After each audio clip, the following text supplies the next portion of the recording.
The hearing room on Capitol Hill was packed, every seat filled, every camera lens trained forward.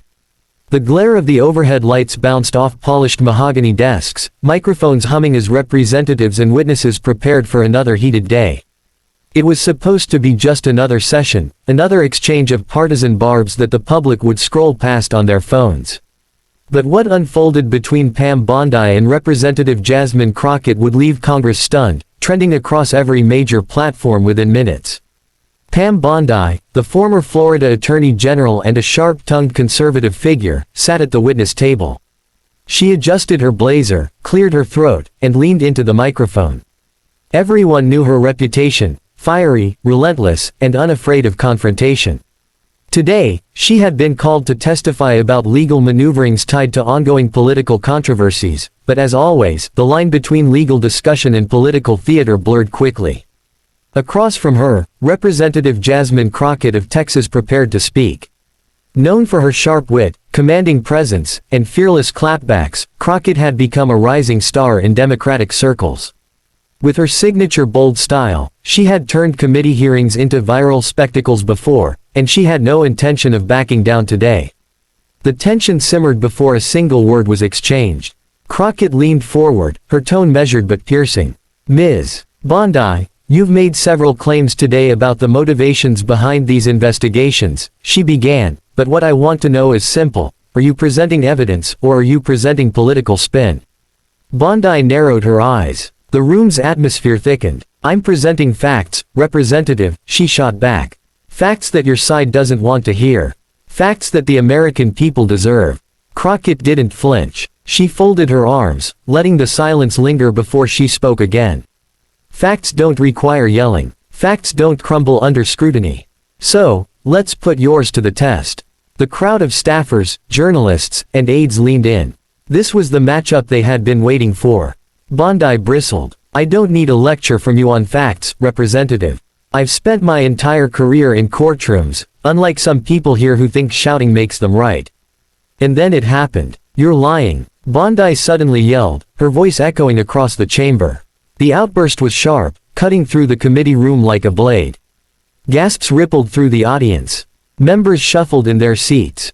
Even the chair tapped the gavel, warning both women to maintain decorum. Crockett leaned back, unfazed.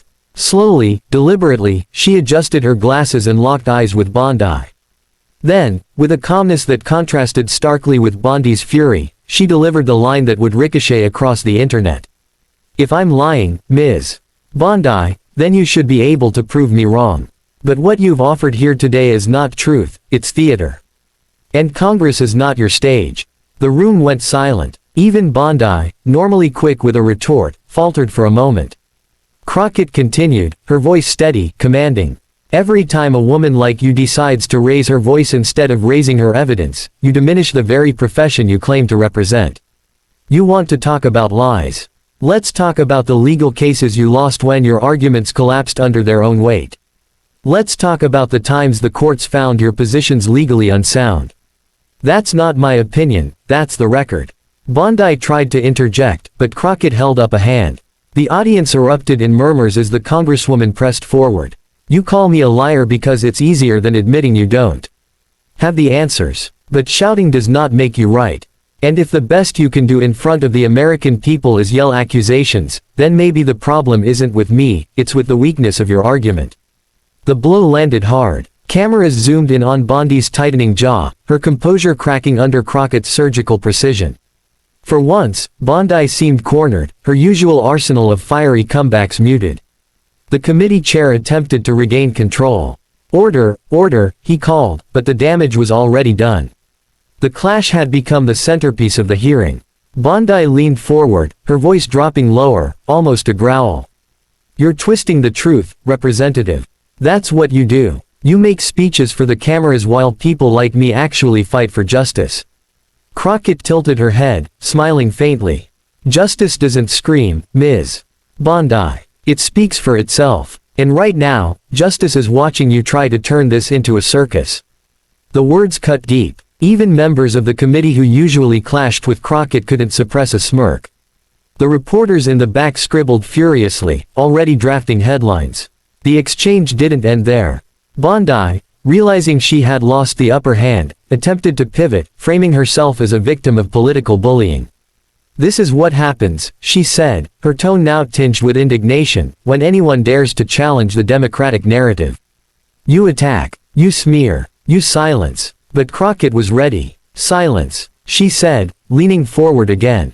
"I don't need to silence you, Ms. Bondi. You silence yourself every time you replace facts with fury. You could have walked into this hearing with documents, with depositions, with anything resembling hard proof. Instead, you came with soundbites. And the difference between the two is the difference between law and propaganda." That line sealed it. The hearing room burst into quiet applause, something not usually tolerated, but in this case, the gavel's warning went ignored. Bondi sat back, visibly shaken, while Crockett's words spread like wildfire. Within minutes, clips of the confrontation flooded Twitter, Instagram, and TikTok. Hashtags trended. Hashtag Bondi vs Crockett, hashtag you're lying, hashtag Congress clash. Commentators on cable news scrambled to air the footage, replaying Crockett's calm, devastating reply again and again. On conservative outlets, Bondi's defenders painted her as the lone fighter against a hostile committee. They claimed her passion was being unfairly ridiculed. But on mainstream and liberal-leaning platforms, Crockett was hailed as the woman who turned a shouting match into a masterclass in composure. By the evening, the story had eclipsed nearly every other headline. Political analysts dissected the exchange, noting how Bondi's impulsive outburst had backfired. "She walked into the trap," one analyst said. Crockett didn't just defend herself, she reframed the entire debate. In living rooms across America, viewers debated the spectacle. Some saw Bondi's anger as justified, a sign of righteous indignation. Others saw it as desperation, a crumbling of credibility. But almost everyone agreed on one point: Jasmine Crockett had stolen the show. And as Crockett left the chamber that day, she didn't raise her voice or wave to the cameras. She simply gathered her papers, exchanged quiet words with colleagues, and walked out, knowing full well that her calm reply had done more damage to Pam Bondi's case than any shouting ever could. Congress, once again, had become a battlefield of words. But this time, it wasn't the loudest voice that won. It was the sharpest.